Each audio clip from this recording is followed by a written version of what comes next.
ఆమేన్. ఆమేన్. వచ్చిందో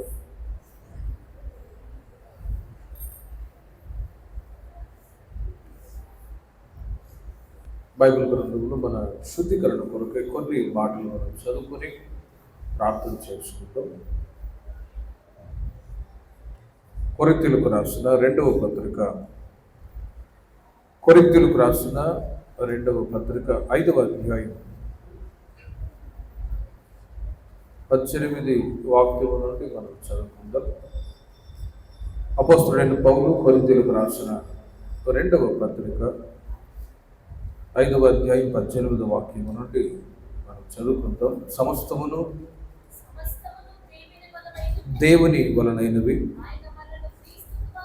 ఆయన మనలను క్రీస్తు ద్వారా తనతో సమాధానపరుచుకొని ఆ సమాధానపరచు పరిచర్యను మాకు అనుగ్రహించింది. అదేమనగా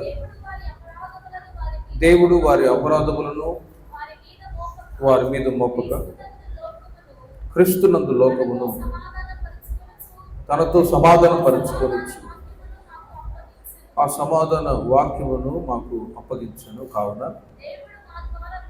దేవుడు మా ద్వారా వేడుకొన్నట్లు మేము క్రీస్తుకు రాయబారులమై దేవునితో సమాధానపడుడని క్రీస్తు పక్షముగా మేము బతిమాలుకొనుచున్నాము అని కొరింథీ సంఘానికి పౌలు గారు చాలా విలువైన శ్రేష్టమైన మాటలు అక్కడ తెలియజేస్తూ ఉన్నారు.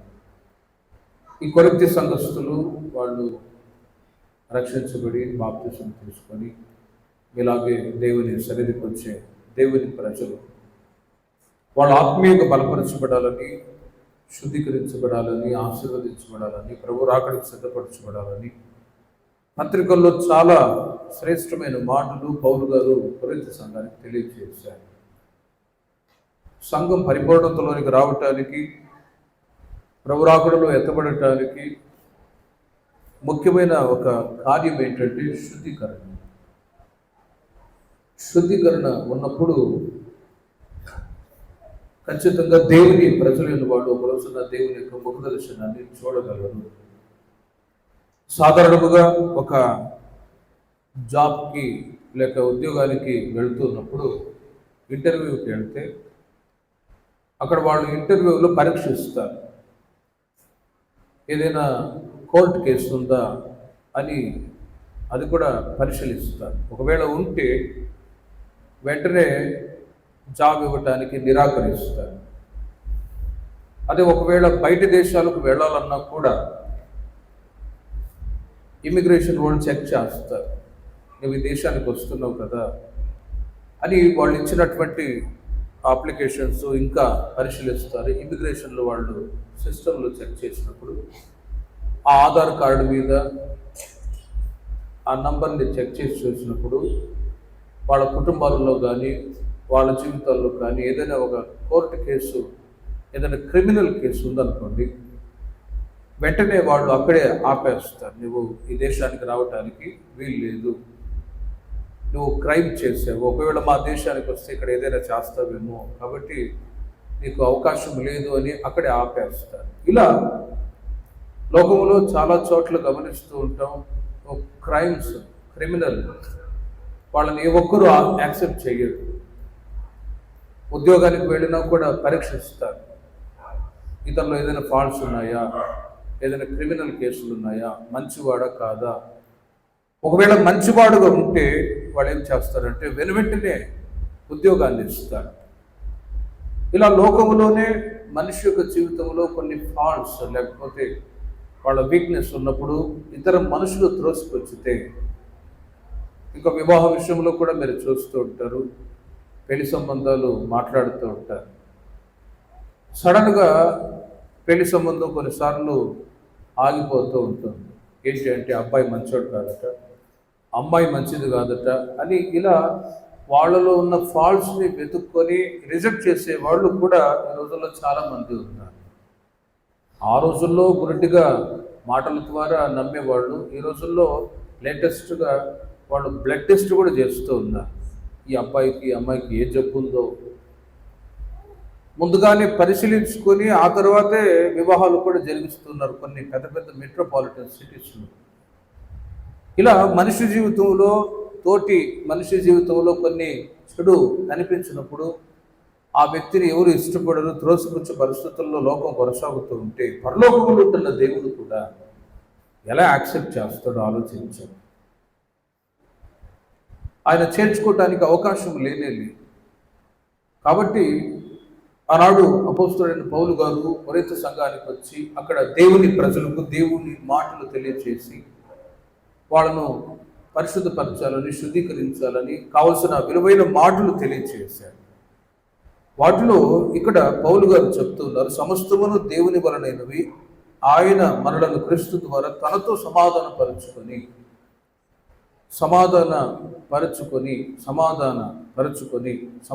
పడుట అనే అంశం మీద మీకు చెప్తూ ఉన్నాను. పౌలు గారు చెప్తూ ఉన్నారు, క్రీస్తును ఎరగక మునుపు, ప్రభు మార్గంలో రాక మునుపు మీరు దేవునికి దూరస్తులుగా ఉన్నారు. పాపముల చేత, అపరాధముల చేత చచ్చిన వారై ఉండగా క్రీస్తుతో సమాధాన పడిన పరిస్థితులు లేకుండా పోయాయి. కానీ సువార్త ద్వారా, సేవకుల ద్వారా దేవుని ప్రజలకు సువార్త వినిపింపబడ్డప్పుడు మొట్టమొదట దేవుని సేవకులు వాళ్ళకు బోధించిన ఒక సువార్త ఏదంటే సమాధాన పరిచర్య మాకు అనుగ్రహించను అంటాడు. సమాధాన పరిచర్య అదేమనగా దేవుడు వారి అపరాధములను వారి మీద మోపక క్రీస్తు నందు లోకమును తనతో సమాధాన పరచుకోమని ఆ సమాధాన వాక్యమును మాకు అప్పగించది అంటాడు. క్రీస్తు లోనికి రాక మునుపు దేవుని ప్రజల జీవితాల్లో సమాధానం లేదు. కారణం ఏంటంటే వాళ్ళ జీవితాల్లో ఉంటున్న చెడును బట్టి, వ్యక్తిత్వం సరిగ్గా లేనందు చేత. కానీ ఎప్పుడైతే దేవుని ప్రజలు మార్చబడి దేవుని యొక్క సమాధానకరమైన సువార్తను విన్నారో ఆ రోజున మారు మనసు పొంది బాప్తిసం తీసుకొని ఒక నూతన సృష్టిగా మార్చబడినప్పుడు ఆ రోజు నుండి ఆ వ్యక్తి దేవునితో సమాధానపరచబడిన అనుభవంలోనికి రప్పింపబడుతూ ఉన్నాడు. హల్లెలూయా. గనుక ప్రియమైన వారలారా, దేవుడు వారి అపరాధములను వారి మీద మోపక మనము చేసినటువంటి అపరాధముల నిమిత్తమై క్రీస్తు గాయపరచబడ్డాడు, క్రీస్తు శిలువకు వేయబడ్డాడు. అందుకే యెషయా గ్రంథములో రాయబడి ఉంది, మనము చేసిన అపరాధముల నిమిత్తమై ఆయన గాయపరచబడెను అని ప్రవచన గ్రంథాల్లో ఎన్నో క్రీస్తుని గురించి రాయబడి, మనం భరించవలసిన శాపాన్ని, మనం పొందవలసినటువంటి మరణాన్ని క్రీస్తు అనుభవించాడు. తద్వారా క్రీస్తు నా కొరకై ఆయన కల్వారి శిలువలో ప్రాణం పెట్టాడు, నా అపరాధములను ఆయన రక్తము చేత కడిగి వేశాడు అని దేవుని ప్రజలు ప్రారంభ దశలో ఒప్పుకొని వాటిని విడిచిపెట్టడం ద్వారా ఆ రోజు నుండి క్రీస్తుతో మనము సమాధాన పడిన వారమై ఉన్నాము.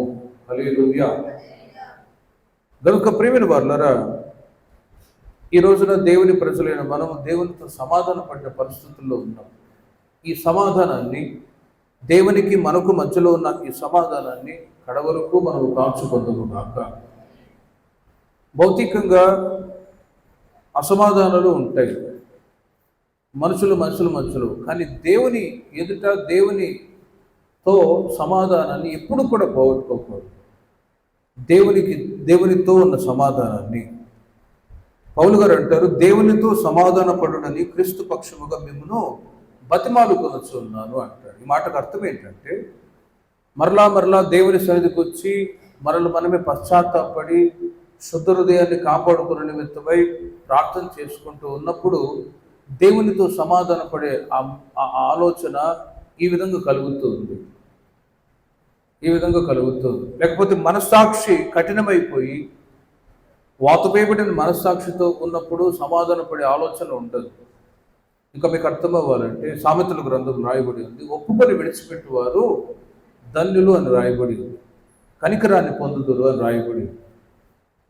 ప్రభు సన్నిధికి వచ్చి మన మనస్సాక్షిని సరిచేసుకునే నిమిత్తమై మనము మనస్సాక్షి నేరారోపణ చేస్తున్న కార్యాలన్నీ ఒప్పుకోలు చేసి విడిచిపెట్టినప్పుడు దేవుని యొక్క కనికరము మన మీద నిలిచి ఉండదు గాక. ఆ సమయంలో క్రీస్తుతో సమాధాన పడే ఆలోచనలు ఈ విధంగా కలుగుతూ ఉంటాయి. కనుక ప్రియమైన వాళ్ళరా, ఆయా సందర్భాల్లో కొన్నిసార్లు దేవునికి మనకు మధ్యలో అసమాధానం కలిగినప్పుడు బై ప్రేయర్, ప్రార్థన ద్వారా దేవాలయానికి ఇద్దరు వ్యక్తులు వచ్చారు. పరిసేవుడు ప్రార్థన చేస్తూ ఉన్నాడు, ప్రభువా వారానికి 2 రోజులు ఉపవాసం ఉంటున్నాను, అన్నిట్లో దశంభాగం ఇస్తూ ఉన్నాను అని తన గొప్పల గురించి చెప్తూ ఉంటే, సుంకరి బయట నిలిచి దేవునితో సమాధాన పడాలని కోరుకున్నవాడై ఓ చిన్న ప్రార్థన చేశాడు, దేవా పాపినైన నన్ను కరుణించు అని. ఆ చిన్న ప్రార్థన క్రీస్తుతో సమాధాన పడేటట్లుగా చేసినది. కనుక ప్రభు సన్నిధికి వచ్చినప్పుడల్లా, ప్రభువా పాపినైన నన్ను కరుణించు కరుణించు అని, అంటే మారుమనసు పొందే బాప్తిసం తీసుకున్నాం, మరలా ఆ ప్రార్థన ఏంటి అని అంటారేమో. ఆయా సందర్భాల్లో మనస్సాక్షి నేరారోపణ చేస్తూ ఉన్నప్పుడు జీవితకాలం అంతా మనం ప్రభు సన్నిధిలో ఒప్పుకోలు చేస్తూనే ప్రభు యొక్క ముఖ దర్శనాన్ని, ప్రభు యొక్క రాకడకు మనం సిద్ధపడదుము గాక. పత్రికల్లో పౌలు గారు అంటారు, నాలో ఏది కూడా తప్పిదము లేదు అనే వాళ్ళు తమను తాము మోసపుచ్చుకునే వాళ్ళు అని అంటారు. కొన్నిసార్లు ఒక 10 సంవత్సరాలు, 20 సంవత్సరాలు, 30 సంవత్సరాలు విశ్వాసులుగా ఉన్నప్పుడు కొన్నిసార్లు ప్రౌడ్నెస్ వస్తూ ఉంటుంది. మేము ఏ పొరపాటు చేయట్లేదు, ఏ తప్పు చేయట్లేదు, మేము పర్ఫెక్ట్గా ఉన్నాము అన్నట్లుగా వాళ్ళలో స్పిరిచువల్ ప్రౌడ్నెస్.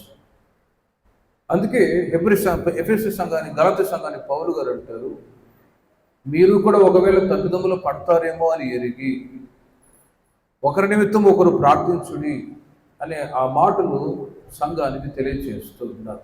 ఏదేమైనా కూడా ఈ మాటను బట్టి చెప్తున్నాను, క్రీస్తుతో మనము శుద్ధీకరించుకున్నట ద్వారా సమాధాన పడదుగాక.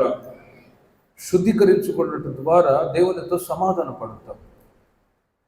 ఈ సమాధానాన్ని గురించి ఒక 5 రెఫరెన్స్ రాసుకొచ్చాను. లూకా సువార్త 15వ అధ్యాయము 18వ వాక్యాన్ని మీరు చూడండి. లూకా సువార్త 15వ అధ్యాయం 18వ వాక్యంలో తప్పిపోయిన కుమారుడు తన తండ్రితో ఏ విధంగా సమాధాన పడుతున్నాడో మీరు గమనించండి. నేను లేచి నా తండ్రి వద్దకు వెళ్ళి, తండ్రి, నేను పరలోకమునకు విరోధముగా నీ ఎదుటను నేను పాపము చేసి తిని. చూడండి, అక్కడ తప్పిపోయిన కుమారుడు ఉన్నాడు. సమస్తాన్ని కోల్పోయి జీవితంలో నష్టాన్ని అనుభవించి జీవితాన్ని నాశనం చేసుకొని తండ్రి దగ్గర సమాధాన పడాలని తిరిగి వస్తూ ఉన్నాడు. ఒక రిపెంటెన్స్, న్యూనెస్, ఓ నూతన సృష్టిగా మారాలని కోరుకున్నాడు. తండ్రి ఎన్నోసార్లు చెప్పాడు, ఒరే నువ్వు నా దగ్గరే ఉండరా, నీకేం కావాలన్నా నేను ఇస్తాను అన్నా కూడా చిన్న కుమారుడు స్వేచ్ఛను కోరుకున్నాడండి. స్వేచ్ఛను కోరుకున్నాడు. లోకాన్ని అమితంగా అనుభవించాలి, నా ఇష్టానుసారంగా బ్రతకాలి, లోకాన్ని అనుభవించాలి అన్నట్లుగా ఆస్తిని కోరుకుని వెళ్ళిపోయాడు. దుర్వ్యాపారం చేత తన ఆస్తిని నష్టపరుచుకున్నాడు. అయితే బైబిల్ చెప్తుంది, బుద్ధి వచ్చినప్పుడు కొన్నిసార్లు తల్లిదండ్రులు కూడా చెప్తూ ఉంటారు, నా మాట వినమ్మాయి, నా మాట వినబ్బాయి అని అంటారు. ఈ రోజుల్లో వినే ప్రసక్తి ఎక్కడుంది? యూత్ చెప్పే మాటలే తల్లిదండ్రులు వినాలి, కానీ వాళ్ళు చెప్పే మాటలు ఈ రోజుల్లో ఏ ఒక్కరు పట్టించుకోవట్లేదు. అయితే బుద్ధి వచ్చిన తర్వాత, అరే మా అమ్మ మా నాన్న చెప్పేవాళ్ళే వినకుండా పోయా అని అప్పుడు బుద్ధి వచ్చేంత వరకు, బుద్ధి వచ్చిన తర్వాత చిన్న కుమారుడు తండ్రి దగ్గర సమాధాన పడాలని తిరిగి వచ్చాడండి. తిరిగి వచ్చాడు. ఆ చిన్న కుమారుడు 15వ అధ్యాయం 17వ వాక్యములు మీరు గమనిస్తే, బుద్ధి వచ్చినప్పుడు నా తండ్రి వద్ద ఎంతోమంది కూలివాండ్రు ఉన్నారు. బుద్ధి వచ్చినప్పుడు అనే మాట అక్కడ ప్రాముఖ్యమైనది. బుద్ధి వచ్చినప్పుడు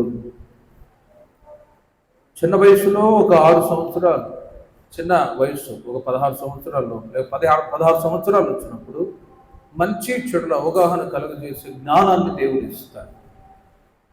ఆ సమయంలో ఈ చిన్న కుమారుడు కూడా అతడు మంచి చెడుల అవగాహన కలిగిన వాడే, కానీ జీవితంలో నష్టాన్ని అనుభవించి తండ్రితో సమాధాన పడాలని తండ్రి దగ్గరకు వచ్చి ఈ విధంగా తాను విజ్ఞాపన చేస్తూ ఉన్నాడు, మొరపెడుతూ ఉన్నాడు. తండ్రి, నేను పరలోకమునకు విరోధముగాను నీ ఎదుటను పాపము చేసి తిని. సమాధాన పడే మనసు ఇలా ఉండాలండి. సమాధాన పడడం మునుపు మీతో చెప్పినట్లుగా, తండ్రి నేను పరలోకమునకు విరోధముగా, ఆ మాటలో చూడండి, ఒకటి దేవునితో సమాధాన పడాలని కోరుకుంటున్నాడు, పరలోకమునకు విరోధముగాను. రెండవది, నీ ఎదుటను నేను పాపం చేసి.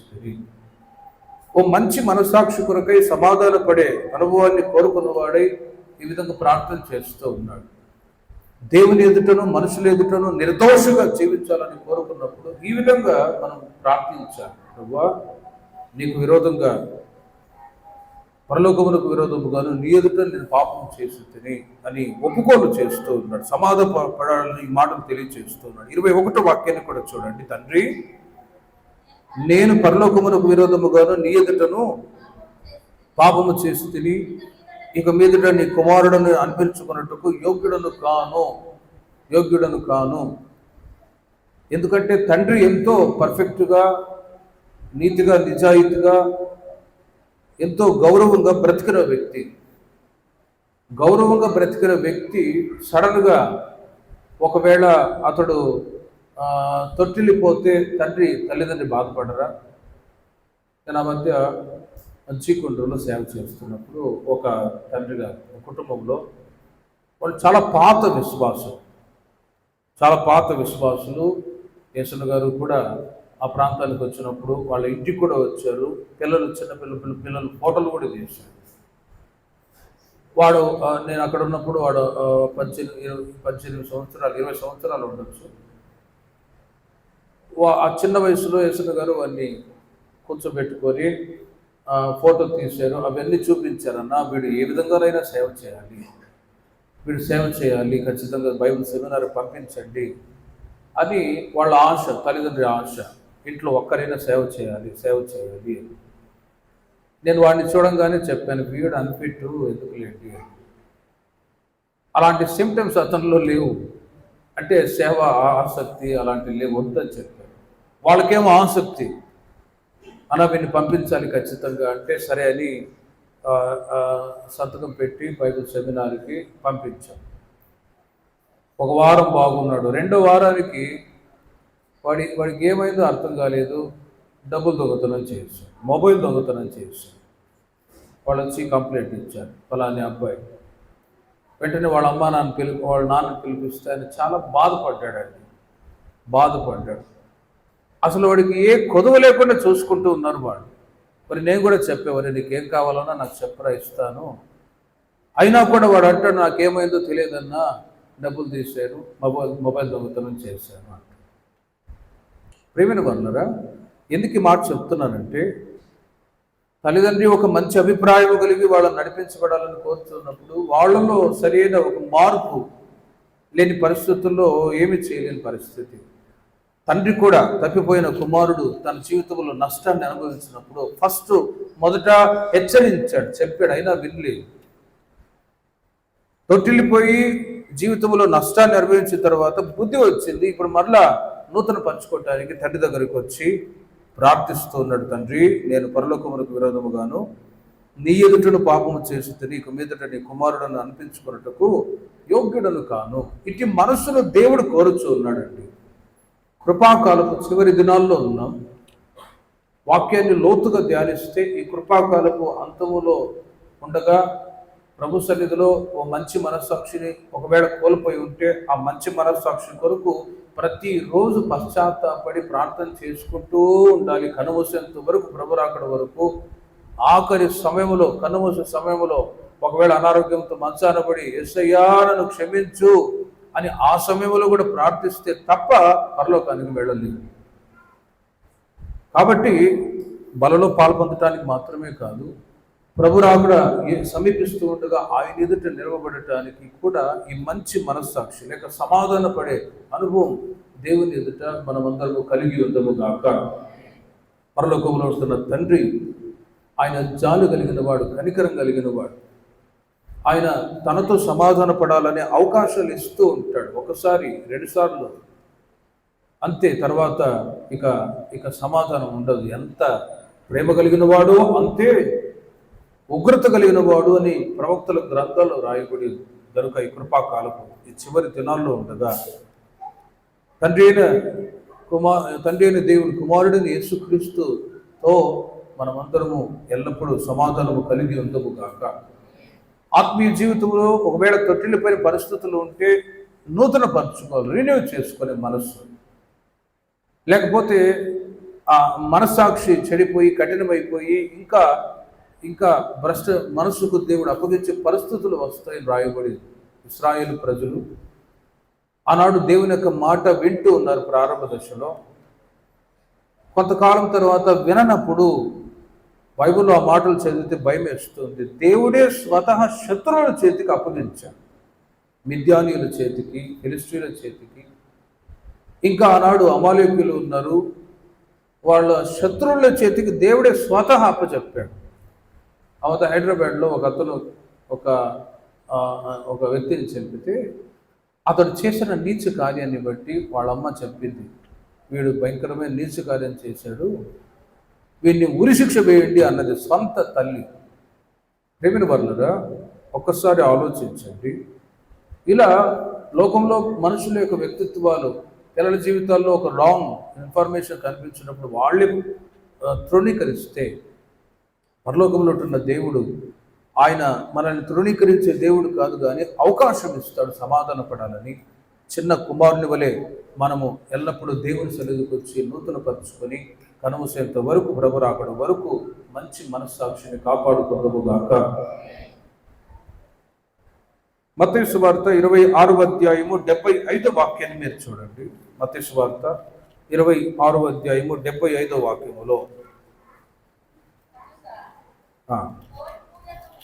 కోడి కూయక మునుపు నీవు నన్ను ఎరగవని ముమ్మారు చెప్పెదవని యేసు తనతో అనిన మాట పేతురు జ్ఞాపకం తెచ్చుకొని వెలుపలికి పోయి సంతాపపడి ఏడ్చెను. గమనించండి, అక్కడ పేతురు ఉన్నారు, యేసయ్యతో కూడా తిరిగి సంచరించిన వాళ్ళు. యేసుక్రీస్తు కల్వారి శిలువలో ఆయన ప్రాణాన్ని అర్పించి ఆయన ప్రాణత్యాగం చేయబోయే ముందుగా గెత్సెమని తోటలో ప్రార్థిస్తూ ఉన్నారు.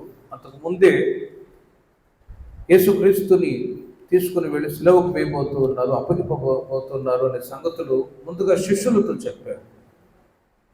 పేతురు చాలాసార్లు అప్పుడప్పుడు అనేవాడు, ఎవరు నిన్ను విడిచిపెట్టినా నేను నిన్ను విడిచిపెట్టిన ప్రభు అనేవాడు. చివరికి పేతురే ముమ్మారు అబద్ధం ఆడాడు. పేతురు, నీవు నన్ను ఎరగవు అని ముమ్మారు అబద్ధం ఆడతావు చూడు. ప్రభు, నేను ఎందుకు అంటానయ్యా, నేను ఎందుకు అంటాను అలా అని ఓ దృఢ సంకల్పంతో, దృఢ నిశ్చయంతో చెప్పిన వ్యక్తి సడన్గా యేసుక్రీస్తు వారు ఆయన గెత్సెమనే తోటలో పట్టుకొని తీసుకొని వెళ్ళిన తర్వాత శిష్యులు చెదిరిపోతే పేతురు ఒక చోట ఉన్నాడు, ఒక చిన్నది. నువ్వు ఆయనతో కూడా ఉన్నవాడివే కదా, ఎవరిని చూసి ఆయన అంటావా అని చెప్పి తిట్టాడు. ఇంకో చోటుకి వెళ్తే నువ్వు యేసయ్యతో కూడా ఆయనతో కూడా ఉన్న వ్యక్తివే కదా, నేను కాదు అని చెప్పాడు. ఇంకో చోటుకి వెళ్తే అక్కడ కూడా అన్నారు, నేను కాదు అన్నాడు.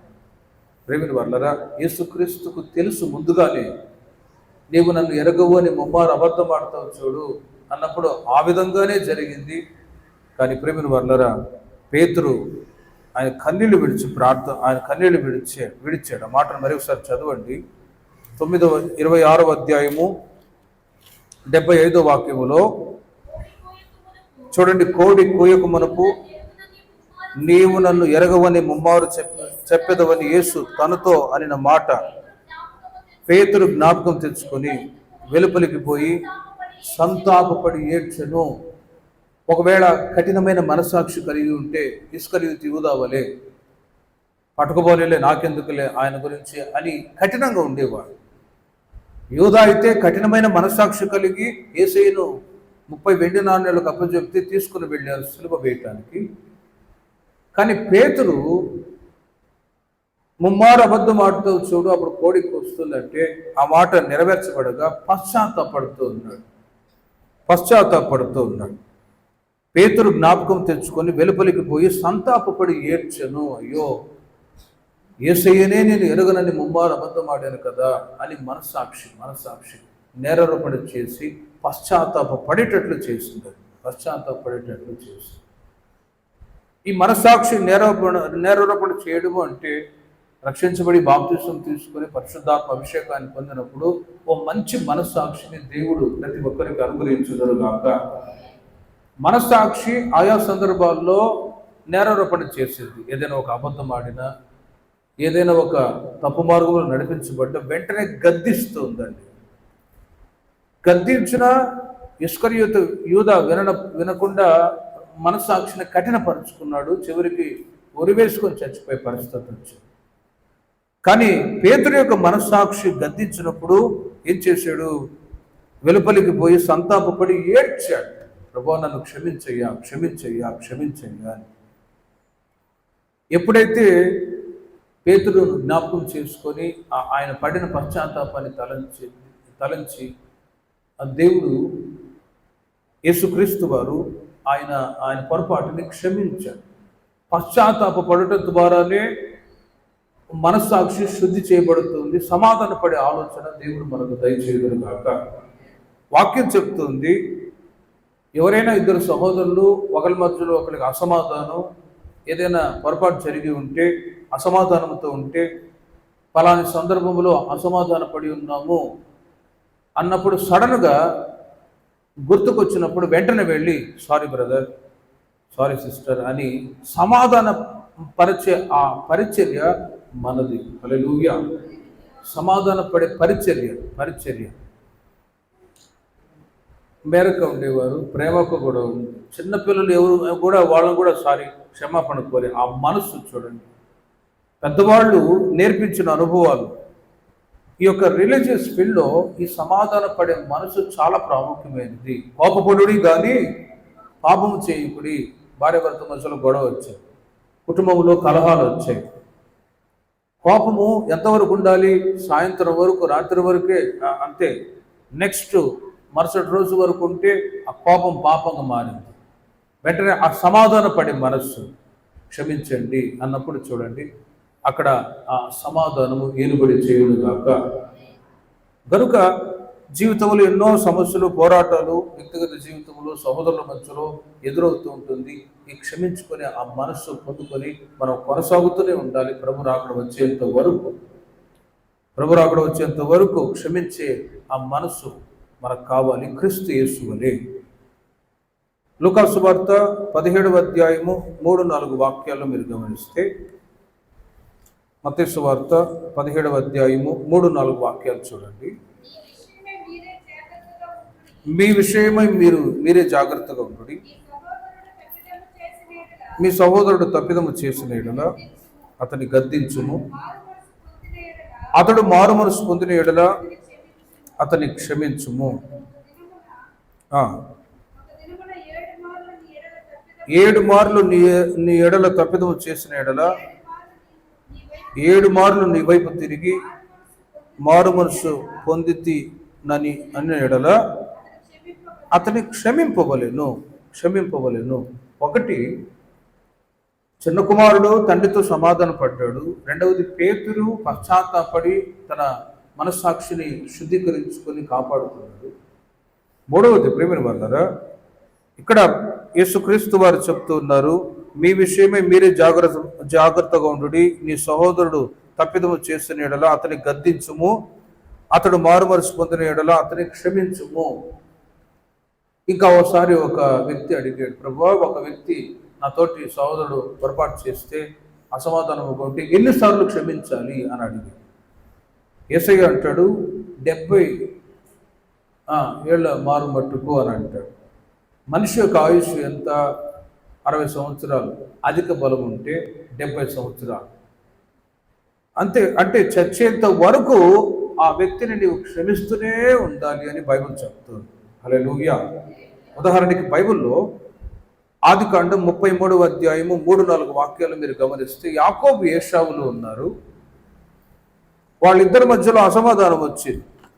ఏ విషయంలో అంటే జ్యేష్ఠత్వపు ఆశీర్వాదాన్ని ఏశావు పొందవలసి ఉంటే యాకోబు ఆ జ్యేష్ఠత్వపు ఆశీర్వాదాన్ని పొందుకొని వెళ్ళిపోయాడు.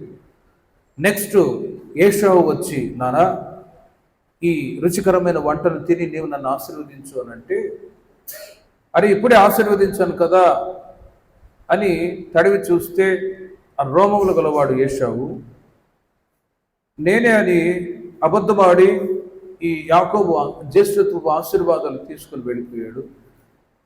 కానీ ఏశావు వచ్చిన తర్వాత ఏది కూడా ఆశీర్వాదాలు మిగలినప్పుడు ఏశావు అనుకున్నాడు, నా తమ్ముడు ఎప్పుడైతే దొరుకుతాడా వాడిని అప్పుడు వేసేద్దామన్నట్లుగా మనసులో అసమాధానం. ప్రేమిన వాళ్ళరా, కుటుంబంలో అన్నదమ్ములు అక్క చెల్లెలు మొట్టమొదటి హత్య జరిగింది ఎక్కడ అంటే బైబిల్లో కయీను హేబేలు మధ్యలోనే జరిగింది. ఆ తర్వాత రాహేలు లేయా ఉన్నారు, వాళ్ళ మధ్యలో కూడా గొడవలు జరిగాయి. ఇలా అసమాధానానికి సంబంధించిన కార్యాలు బైబిల్లో అక్కడక్కడ కనిపిస్తూ వచ్చాయి. ఇక్కడ యాకోబు ఏశావుల మధ్యలో కూడా ఆ జ్యేష్ఠత్వపు ఆశీర్వాదాన్ని యాకోబు తీసుకున్నాడు అని చెప్పి ఏశావు ఎడతెగని పగ కలిగి ఉన్నాడు. అలాంటి పరిస్థితుల్లో రోజులు గడిచిపోతున్నాయి, సంవత్సరాలు గడిచిపోతున్నాయి. 20 సంవత్సరాలు అయిందండి. 20 సంవత్సరాలు అయిన తర్వాత ఏశావు యాకోబును కలవటానికి వస్తూ ఉన్నాడు. అప్పుడు యాకోబుకు భయం వేసింది, మా అన్న వస్తున్నాడు, ఖచ్చితంగా 20 సంవత్సరాల క్రితం నేను చేసిన పొరపాటును బట్టి నన్ను చంపేస్తాడు, నన్ను వదిలిపెట్టుడు అని చెప్పి ఏశావు రాగానే అతనికి కొన్ని కానుకలన్నీ సిద్ధపరిచాడు. బైబిల్లో రాయబడి ఉంది, దేవునికి ఇవ్వవలసిన కానుకలు, దేవునికి ఇవ్వవలసిన అర్పణలన్నీ ఏం చేశాడంటే, ఏశావు వాళ్ళ అన్న వస్తున్నాడు, అతన్ని కూల్ చేయాలి అంటే ఇవి ఇస్తే కూల్ అవుతాడు అని. ఎవరైనా కోపంతున్నారనుకోండి, వెంటనే వాళ్ళకి ఏదైనా ఇచ్చే కూలైపోతారు. డబ్బు కానీ లేకపోతే తినడానికి కానీ ఏం కాదు, కూల్ డౌన్. ఆ మధ్య ఒక ఆయన కోపంతో ఉన్నాడు, నా మాట వినాలయ్యా, అయ్యా ఏం కాదు కూర్చో అని చెప్పి అక్కడ థమ్స్అప్ ఇయగానే, అయ్యా సర్లే అయ్యా, కూల్ అవ్వటానికి కూల్ డ్రింక్స్ ఇస్తే చాలు, లేకపోతే బీపీ పెరిగి ఏం జరుగుతుందో తెలియదు. ఏశావు కలవటానికి వస్తూ ఉన్నాడు 20 years తర్వాత, 20 సంవత్సరాల తర్వాత. యాకోబుకు భయం వేస్తుంది, ఈ కానుకలన్నీ ఇస్తే, ఈ డబ్బు ఇస్తే కూల్ అవుతాడని చెప్పి అనుకున్నాడు. కానీ ప్రేమిన వాళ్ళారా, ఏం జరిగింది తెలిసిన, ఏశావు ఎప్పుడో మర్చిపోయాడు. 20 సంవత్సరాలు అయింది, నా తమ్ముడిని చూడాలి, కలవాలి, పలకరించాలి, ఎలా ఉన్నాడు ఏంటో అని ఆ ఆశతో ఏశావు బయలుదేరి వస్తే, యాకోబులో మాత్రం ఆ అసమాధానంతో ఉన్న మనసు అలాగే ఉండిపోయిందండి. వస్తాడు, మా అన్న చంపేస్తాడు, ఎందుకంటే పొరపాటు చేశాడు కదా. నీవు తప్పిదములు చేసిన ఎడలా, సత్క్రియ చేసిన ఎడలా తలెత్తుకొనవా అని వ్రాయబడి. ఇప్పుడు పొరపాటు చేసింది యాకోబే కాబట్టి వాళ్ళ అన్న రాగానే నన్ను కొడతాడు, చంపేస్తాడని ఆ అసమాధానంతోనే, భయంతోనే ఉన్నాడు. కానీ ఏశావు ఎప్పుడో మర్చిపోయాడు. 20 సంవత్సరాలు అయింది, నా తమ్ముని నేను చూడాలి, పలకరించాలి అని సమాధానంతో బయలుదేరి వస్తూ ఉన్నాడు. ఇప్పుడు చదవండి. అప్పుడు ఏశావు అతన్ని కౌగిలించుకొని మెడ మీద పడి ముద్దు పెట్టుకొనెను. వారిద్దరూ కన్నీరు విడిచిరి. చూడండి, కన్నీళ్ళు విడిచి సమాధానపడి హత్తుకొని ముద్దు పెట్టుకున్నారు. ఒరే, చాలా సంవత్సరాల తర్వాత నేను కలిశాను రా. ప్రేమిల వల్ల ఇట్టి మనస్సు ఎవరైనా కలిగి ఉంటారో ఆలోచించు. కుటుంబాల్లోనే అన్నదమ్ముల మధ్యలో, అక్క చెల్లెల మధ్యలో గొడవలు ఉన్నాయనుకోండి, జీవితకాలం అంతా మాట్లాడుకోనని ప్రభుత్వాలు, మహాత్ములు ఉన్నారు, లేకపోలేదు. అయితే ఈ మాటను బట్టి ఒకవేళ కొన్నిసార్లు ఈ సమాధానాన్ని గురించి చెప్తుంటే ఒక విశ్వాస అడిగాడు, అలా ఒకవేళ ఇంకా కీడు చేస్తూ ఇంకా బాధ పెడుతుంటే ఏం చేయాలి? నేను అన్నాను, దుష్టులను చూసి దూరంగా ఉండు అనే మాటను ఫాలో అయిపోయాను. అంటే వాళ్ళతో ఇలా సహవాసం చేయకుండా ఉండడమే ఉత్తమం అని నేను ఒక సలహా ఇచ్చాను. మంచిదే కదా అన్నాను. సమాధాన పడే అనుభవాలు మనవంతు మనం సమాధాన పడతాం. ఆ వ్యక్తికి సమాధాన పడే ఆలోచన లేనప్పుడు మనం ఏం చేయగలం? కనుక మన జీవితంలో ఉంటున్న ఆ మనస్సాక్షిని మనం కాపాడుకుందాము గాక. కొందరు సమాధానపడి సారీ అని అంటాం.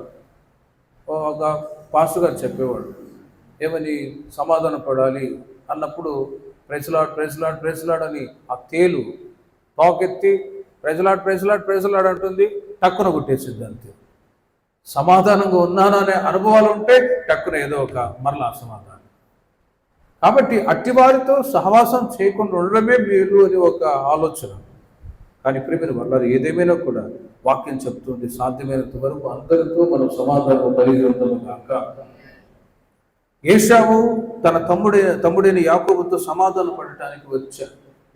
కానీ యాకోబులో ఆ మనసు అసమాధానంతో ఉంటున్న మనసు అలాగే ఉండిపోయింది. కాబట్టి కొన్నిసార్లు కుటుంబాల్లో, సంఘంలో, మీరు పనిచేస్తున్న స్థలాల్లో, మీ కొలీగ్స్ మధ్యలో కొన్ని అసమాధానాలు జరుగుతూ ఉంటాయి. వాటిని ఎప్పటికప్పుడే మనసాక్షిని కాపాడుకోవడం నిమిత్తమై సమాధాన పడే ఆ మనసు కావాలి. వెంటనే క్షమించండి, సారీ అనే ఆ మనసు ఉందనుకోండి, ఎక్కడ గొడవలు రానే రావు. దేవునికి భయం కలుగును గాక. నువ్వెంత నేనెంత తెలుసుకుందాం అన్నప్పుడే ప్రారంభమైంది. నువ్వెంత నేనెంత, ఎవరైనా తగ్గాలి. అప్పుడప్పుడు చెప్తూ ఉంటాను, పంపుల దగ్గర అద్దెకి చర్చి కాంపౌండ్ ఆనుకునే పంపు వేయించాలి పాస్టర్ గారు. నీళ్లు ఉచితంగా ఇద్దాం, అందరూ తాగి హ్యాపీగా ఉంటారు అని. అలా ఉన్నారా అంటే అలా లేరాడు. పంపుల దగ్గరికి వచ్చి ఇక ఇటలీ భాష మాట్లాడుతున్నారు. వినలేక దూది పెట్టుకునేవారు. ఆ మాటలు నేను పట్టుకోవాలి. ఇంకా చూడండి, ఇక ఆ బిందులు ఇసురు కొట్టి ఎలా మాట్లాడతారంటే ఇక వింటే ఇక సౌత్ ఆఫ్రికా బారిపోవాలనిపించేది. అసమాధానం. ఎవరైనా ఒకళ్ళు తగ్గి ఒకళ్ళు పట్టుకొని మళ్ళీ వెళ్తారా అంటే లేదు. ఇలా కుటుంబంలో, సంఘంలో, సమాజంలో కొన్నిసార్లు నువ్వెంత నేనెంత అన్నప్పుడు మనమే తగ్గించుకుందుముగాక. తమను తాము తగ్గించుకునే వారు హెచ్చింపబడుదురు, హెచ్చించుకునే వాళ్ళు తగ్గించబడుదురు. అలాంటి ఒక డివైన్ నేచర్ని క్రీస్తు మనకు నేర్పించాడు. రెబల్ నేచర్ కానే కాదు. రెబల్ నేచర్ అసలు ఈ పరిచర్యలో ఈ ఫీల్డ్లో పనికి రాదండి. సాత్వికాన్ని దేవుడు కోరుకుంటూ ఉన్నాడు. అందుకే యేసయ్య అంటాడు, నేను సాత్వికుడును, దీన మనసు గలవాడును. యేసుక్రీస్తు వారిని కల్వారి శిలువలో ఆయన అప్పగించారు, తీసుకుని వెళ్తూ ఉన్నారు. ఆ సమయంలో ఒక్క చిటికేస్తే చాలు, కోట్ల కొలది దేవదూతలు వచ్చి క్రీస్తుని రక్షించగలరు. వాళ్ళందరూ హతులైపోయేటట్లు అంతటి మహాశక్తి క్రీస్తు కలిగి ఉన్నారు. కానీ అలా చేశారా? చేయలేదు. కొట్టువారికి తన వీపును అప్పగించాడు, ముళ్ళకిరీటం పెట్టబడింది. ప్రేమను వర్లరా, అట్టి మనస్సు దేవుడు మనకు దయచేయుగాక. లూకా సువార్త 23వ అధ్యాయం 34వ వాక్యాన్ని మీరు చూడండి. క్రీస్తును గురించి, క్రీస్తు ప్రజలు చేసిన ఆ శిక్షను బట్టి యేసయ్య చెప్పిన మాటలు. యేసు, తండ్రి వీరేమి చేయుచున్నారో వీరు ఎరుగరు గనుక వీరిని క్షమించుమని చెప్పాను. ఒకటి, తప్పిపోయిన కుమారుని గురించి చెప్పాను. రెండవది, అక్కడ పేతురు గురించి మీకు చెప్పాను. మూడవదిగా ఏశావు, యాకోబు గురించి మీకు చెప్పాను. ఇక్కడ క్రీస్తుని గురించి రాయబడింది. యేసుక్రీస్తు వారిని కల్వారి శిలువకు తీసుకుని వెళ్ళారు. ఆ సమయంలో ఇద్దరు దొంగల మధ్యలో వేలాడదీయబడ్డారు. ఒక దొంగ ఏమో, నీవు దేవుడైతే, దేవుని కుమారుడైతే నీవు రక్షించుకో, నిన్ను రక్షించుకో, మమ్మల్ని కూడా రక్షించు అని ఎగతాళి చేసి మాట్లాడతారు. ఇంకొక దొంగకి పశ్చాత్తాపం కలిగింది. లాస్ట్ మూమెంట్లో ఈయన క్రీస్తు, దేవుని కుమారుడు, ఇప్పుడు ఈయన దగ్గరే నేను పశ్చాత్తాపడితే మోక్షానికైనా వెళ్తాను. బందిపోటు దొంగగా ఉన్నాను, ఒకవేళ నా పొరపాట్లన్నీ క్షమించి నన్ను తన రాజ్యాన్ని చేర్చుకుంటాడా అని ఆఖరి సమయంలో ఆయన పశ్చాత్తాపడి, యేసు నీవు నీ రాజ్యములోనికి వచ్చినప్పుడు నన్ను జ్ఞాపకం చేసుకొని చిన్న ప్రార్థన చేశాడు. చనిపోయాడు. క్రీస్తుతో కూడా పాతాళపు పరదేశంలో విశ్రాంతి గల స్థలములోనికి వెళ్ళాడు. హల్లెలూయా.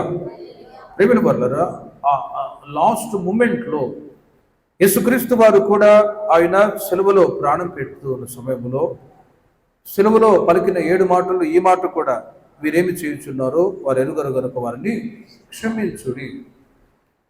యేసుక్రీస్తు వారిని హింస పెట్టారు, బాధ పెట్టారు, ముళ్ళకిరీటం పెట్టి అపహాస్యం చేసి నవ్వారు. ఎన్నో హింసని ఆయన సహించారు. నన్ను కొడతారా, నన్ను హింసిస్తారా అని చెప్పి వ్యతిరేకంగా మాట్లాడారా? లేదు. బొచ్చు కత్తిరించు వారి ఎదుట గొర్రెపిల్ల ఏ విధంగా మౌనంగా ఉంటుందో అలాగే యేసుక్రీస్తు వారు మౌనంగా ఉండిపోయారు. కారణం ఏంటంటే ఇప్పుడు నేను సహిస్తే, ఇప్పుడు వీళ్ళు నాకు ఇచ్చినటువంటి శిక్షను నేను తట్టుకొని ఓర్చుకొని మరణాన్ని అనుభవిస్తే పునరుద్ధరణ తర్వాత నన్ను వీళ్ళు తెలుసుకుంటారు, నా ద్వారా వచ్చే ఆ రక్షణని వీళ్ళు అనుభవిస్తారు అని క్రీస్తు ఎరిగి ఆయన అన్నిటినీ సహించాడండి. అందుకే హెబ్రీయులకు రాసిన పత్రికలో 12వ అధ్యాయం మొదటి 3 వాక్యాల తర్వాత చూడండి, అక్కడ ఒక మాట రాయబడి ఉంది. ఆయన తన ఎదుట ఉంచబడిన ఆనందాన్ని చూచి, ఆయన తన ఎదుట ఉంచబడిన ఆనందం ఏంటంటే ఒక క్రొత్త నిబంధన సంఘం. మనల్ని ఆయన చూశాడు సిలువలోనే. ఇప్పుడు నేను వీళ్ళ నిమిత్తం ప్రాణత్యాగం చేస్తే నన్ను అనేకులు విశ్వసిస్తారు, నా మార్గంలో నడిపించబడతారు, నిత్యరాజ్యానికి వారసులు అవుతారు అని క్రీస్తు ఆనాడు సిలువలో శ్రమ సహిస్తూ ఉన్నప్పుడు మనల్ని ఆయన ముందుగా చూచాడు. మనమే ఆనందమై ఉన్నాం. హల్లెలూయా. చూడండి ఎంత గొప్ప మర్మము. మనల్ని ముందుగానే చూశాడు. కనుకనే క్రీస్తు సిలువ మరణము ఒక అపజయముగా ఉన్నా ఆ సమయంలో క్రీస్తు వాళ్ళు చేసిన పొరపాట్లని, వాళ్ళు కొట్టిన ఆ శిక్షని సహించుకొని వాళ్ళతో ఈ మాట అంటాడు అక్కడ, మీరేమి చేయించున్నారు, మీరు ఎరుగరు కనుక వీరిని క్షమించు.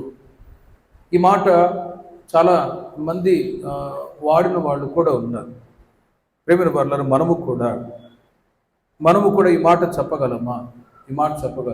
వీరేమి చేయించున్నారు, వీరు ఎరుగరు కనుక వీరిని క్షమించు అని కుటుంబంలో కానీ, సంఘంలో కానీ, సమాజంలో కానీ ఎక్కడైనా చెప్పగలమా? కానీ చెప్పగలగాలి. అప్పుడే క్రీస్తులో ఉన్న ఆ మనసు రిఫ్లెక్ట్ అవుతుంది. దేవునికి మహిమ కలుగును గాక. మన శ్రమ పొందాలి, మనం కీడు అనుభవించాలి, ఆ తర్వాత ఒక మహిమ ఉంది అన్నప్పుడు ఖచ్చితంగా శ్రమ ఎదుర్కోవాలంతే. ఒక శ్రమ ఉదాహరణకి చెప్తాను. నెలంతా కష్టపడతారు, శ్రమ పడతారు. సడన్గా శాలరీ మీకు రాగానే సంతోషపడతారా లేదా? ఆ కష్టాన్ని మర్చిపోతారు. జీవితంలో కూడా కష్టాలు, నిందలు, అవమానాలు, శోధనలు, పోరాటాలు ఇవి వచ్చినప్పుడు దాని వెనుక ఒక ఆశీర్వాదం ఉంది. క్రీస్తు కూడా నేను వీరిని క్షమిస్తే, వీరి నిమిత్తం ప్రాణత్యాగం చేస్తే, మరణాన్ని జయించి 3వ దినం పునరుద్ధరణైన తర్వాత సర్వలోక ప్రజలు నా గురించి తెలుసుకుంటారు అని ముందుగానే ఎరిగారు కనుకనే తండ్రి యొక్క చిత్తాన్ని చేశారు, ఈ మాట పలికారు. కాబట్టి ఒకవేళ మీకు విరోధంగా ఎవరైనా కీడు చేసిన వాళ్ళు ఉండొచ్చు, మాట్లాడిన వాళ్ళు ఉండొచ్చు, బాధ పెట్టిన వాళ్ళు ఉండొచ్చు. మనము కూడా ఈ మాట చెప్పగలగాలి. తండ్రి వీళ్ళు ఏమి చేస్తున్నారు, వీరు ఎరుగరు కనుక వీరిని క్షమించు అంటే సమాధాన పడే మనస్సు దేవుడు మనకు అనుగ్రహించను కాక. యేసయ్య సమాధాన పడ్డారు, క్షమించి సమాధాన పడ్డారు. ఇదే మాట స్టెఫను గారు కూడా పలికారు. చూడండి, స్టెఫను కూడా అపోస్తుల కార్యములు 7వ అధ్యాయము 60వ వాక్యములో అతడు మోకాళ్ళలోని, ప్రభువా వారి మీద ఈ పాపము మోపకమని గొప్ప శబ్దముతో పలికెను. ఈ మాట పలికి నిద్రించను, చనిపోయాను అని రాయవలేదు కానీ నిద్రించను. రక్తసాక్షిగా మొట్టమొదట చనిపోయిన సేవకుడు ఎవరంటే స్టెఫను. మతపిచ్చగలిగిన వాళ్ళ మధ్యలో, కులపిచ్చగలిగిన వాళ్ళ మధ్యలో నిలిచి క్రీస్తుని గురించి బోధిస్తూ ఉంటే రాళ్ళతో కొట్టి చంపారు. ఆ సమయంలో వాళ్ళ ముఖాలు చూడకుండా తండ్రి కుడిపార్శ్వంలో కూర్చొని ఉన్న క్రీస్తు వైపు చూచి ఈ స్టెఫను గారు కూడా అదే మాట పలికాడు, మీరేమి చేయించున్నారు, మీరు ఎరుగరు కనుక మీరు క్షమించు.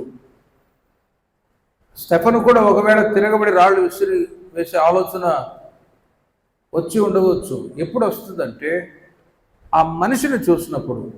అందుకే రాళ్లతో కొడుతూ కోపంతో ఉన్న వాళ్ళ వైపు చూడలేదు కానీ తండ్రి కుడిపార్శ్వంలో కూర్చున్న యేసయ్యను చూచాడు అంతే. కనుక ఈ మాటను బట్టి లోతుగా మీరు చెప్పాలి అంటే, ఒకవేళ కోపంతో, క్రోధంతో, రౌద్రంతో ఉన్నారనుకోండి, వాళ్ళ వైపు అసలు చూడలేకూడదు. యేసు వైపు చూచి మనము కూడా సమాధానాన్ని కాంచుకుందాము గాక. అందుకే కొరింథీయులకు రాసిన 2వ పత్రిక 2వ అధ్యాయం 10వ వాక్యంలో పౌలు గారు కొరింథీ సంఘానికి చెప్తున్న మాటలు మీరు చూడండి. మీరు దేని గురించి అయినను ఎవరిని క్షమించుచున్నారో నేనును వారిని క్షమించుచున్నాను. స్టెఫను ఇప్పుడు క్షమించమని అడిగాడు. యేసుక్రీస్తు వారు కూడా మీరేమి చేస్తున్నారు, మీరు ఎరుగరు కనుక వీరిని క్షమించమన్నారు. వాక్యం చెప్తుంది, మీరు దేని గురించి అయినను ఎవరిని క్షమించుచున్నారో నేనును వారిని క్షమించుచున్నాను. కాబట్టి సంఘములో సమాజంలో మీరు పనిచేస్తున్న స్థలంలో ఎక్కడ ఉన్నా కూడా ఆ క్షమా గుణాన్ని మనం కలిగి ఉండి ప్రభు యొక్క రాకడకై సిద్ధపడదుము గాక. మనం క్షమించినప్పుడు దేవుడు కూడా క్షమిస్తాడు. బైబిల్లో సమూయేలు మొదటి గ్రంథం 25వ అధ్యాయము 24వ వాక్యములు మీరు గమనిస్తే నాబాలు అబీగయలు అనే భార్య భర్త ఉన్నారు. ఈ నాబాలు పనికి వాళ్ళ వాడు, త్రాగుడుపోతాడు, తిట్టుపోతూ అని అతని గురించి చాలా బ్యాడ్ వర్డ్స్ రాయబడ్డాయి. ఓసారి దావీదు సహాయం కొరకు వస్తే అతని అనుచరుల్ని మొట్టమొదట తిట్టి పంపించాడు. వాళ్ళు వెళ్ళి దావీదు ఈ నాబాలు అనే వ్యక్తి ఇలా తిట్టి పంపించాడు అన్నప్పుడు చంపాలని బయలుదేరి వచ్చాడు దావీదు అతనికి అనుచరుడు. ఆ సమయంలో ఈ నాబాలు యొక్క భార్య అబీగయలు ఏం చేసిందో చూడండి. ఆమె ఏ విధంగా విజ్ఞాపన చేస్తుందో చదవండి. నా ఏలినవాడా, ఈ దోషము నాదని ఎంచుము. చూడండి, ఈ దోషము నాదని ఎంచుము. ఆ మాట చాలా ప్రాముఖ్యమే. భర్త పొరపాటు చేశాడు, రఫెటఫ్గా మాట్లాడి తిట్టి పంపించేశాడు. కీడుకు ప్రతికీడు చేయాలని, ఉపకారానికి ప్రతి ఉపకారము చేసే ఆ మనస్సు ఈ నాబాల్లో ఉండగా అతడు చేసిన దావీదు ఇబ్బందుల్లో ఉన్నప్పుడు నాబాలుకి హెల్ప్ చేశాడు, సహాయం చేశాడు. దావీదు అడుగుతాడు, ఇప్పుడు మేము ఇబ్బందుల్లో ఉన్నాము, మాకు నువ్వు సహాయం చేయండి అని రాయబారులను పంపిస్తే, అక్కడ ఉన్న తనతో ఉన్న వాళ్ళని పంపిస్తే తిట్టి పంపించేసాడు. ఇక మండదా, కోప్పడదా? చూడండి, సాధారణంగా ఎవరైనా హెల్ప్ చేసినప్పుడు మరలా మీరు నువ్వు కూడా హెల్ప్ చేయంటే నేను చేయను అన్నప్పుడు కోప్పడతారు. చూడండి, అలా జరిగింది. కానీ ఈ నాబాలు చాలా కఠినమైన మనసు కలిగిన వాడు. అతనిలో చాలా బ్యాడ్ క్యారెక్టర్స్ ఉన్నాయి. ఆ సంగతి భార్యకు తెలుసు. కుటుంబంలో భర్త యొక్క మెంటాలిటీ ఏంటో, ఆయన యొక్క స్వభావాలు ఏంటో భార్య పరిపూర్ణంగా ఎరిగి ఉందురుగాక. భార్య యొక్క మెంటాలిటీ పూర్తిగా భర్త ఎరిగి ఉండాలి. అప్పుడు ఎలాంటి క్లాషెస్ రావండి. ఒకవేళ ఈ నాబాలు యొక్క మెంటాలిటీ, అతని యొక్క క్యారెక్టర్స్, స్వభావాలు సరిగ్గా లేవు, దావీదు గారు వేసేయండి నా ఏలినవాడు అని ఉంటే ఇంకేముంది. స్వభావాలు ఎరిగి ఉండాలి. కొన్నిసార్లు కొన్ని కుటుంబాల్లో భార్య భర్త గమనించినప్పుడు వీళ్ళు ఎలా ఉంటారో వీళ్ళ మెంటాలిటీ తెలియదు, ఈమె ఎలా ఉంటుందో భర్తకు తెలియదు. అప్పుడే గొడవలు అసమాధానాలు వస్తాయి. అసమాధానాలు రావడానికి గల కారణం అది. కాబట్టి ప్రియమైన వర్లరా, ఆనాడు నాబాలు చేసిన ఆ పొరపాటును బట్టి అబీగయలు భార్య ఎరిగి ఇక నా భర్తని చంపటానికి వస్తున్నాడని, ఈ దోషము నాదని ఎంచుము అని ఆ దోషాన్ని తన మీద మోపుకున్నది. అప్పుడు ఆ యొక్క డివైన్ క్యారెక్టర్, ఆ స్వభావాన్ని దావీదు మెచ్చుకొని, నీవు ఆ వాక్యాల్లో పై వాక్యాలు మీరు తర్వాత చదువుకోనండి, నీవు జ్ఞానం కలిగిన సమూయేలు మొదటి గ్రంథం 20. అందుకు దావీదు యెహోవాకు స్తోత్రం కలుగును గాక,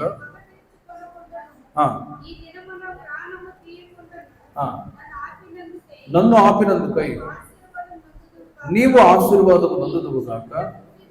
చూడండి, నీవు చెప్పిన బుద్ధి విషయమై నీకు ఆశీర్వాదం కలుగును గాక. సుబుద్ధి కలిగిన స్త్రీ అని ఆనాడు దావీదు నిరూపించాడు. కాబట్టి ప్రియమైన వారలారా, స్వభావాల్లో మార్పు కలగాలి.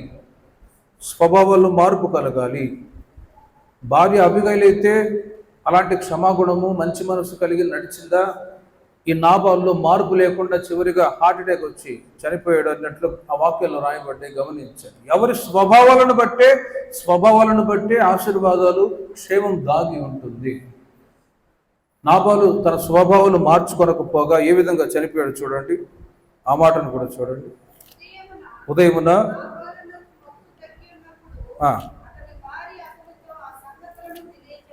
తెలియజెప్పగా భయము చేత చూడండి గుండె పగిలింది, రాతి వలె బిగించుకొని పోయింది.